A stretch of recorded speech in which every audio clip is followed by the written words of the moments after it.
Bizde пятница күні өліп қалса, пятница күні өліп қалды дейді. Не қылған пятница күні өліпсің? У елдің бәрін тонағасың, елдің бәрін алдағасың, елдің бәрін кидат еткесің, қарызын алып бермегесің, күйеуіңді, әйеліңді ұрғасың, балаларыңа тәрбие бермегесің. Сонда алдында именно пятница күні өліп қалдың. Американың президенті Қытайдағы Худзинтау өлді жұма күні. Худзинтау өлсе жұма күні оған жәннет бермейді Алла тағала.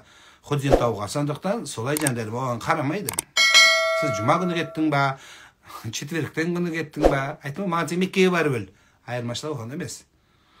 Осы нәрсеге қараңыздар. Одан кейін, бірақ шариғат бойынша ең жақсы жерлер қайсы жер? Жолдың үсті. Тек қана жолдың үстіне жатқан жерлер артық болады. Неге? Өйткені 40-тың бірі қыдыр деген халқымызда жақсы ұлағат сөз бар. 40-тың бірі қыдыр. Жолдан өтіп бара жатқанда, ары өткен, бері өткен бәріміз не істейміз? Зираттың қасына өткенде бетін сипаймыз.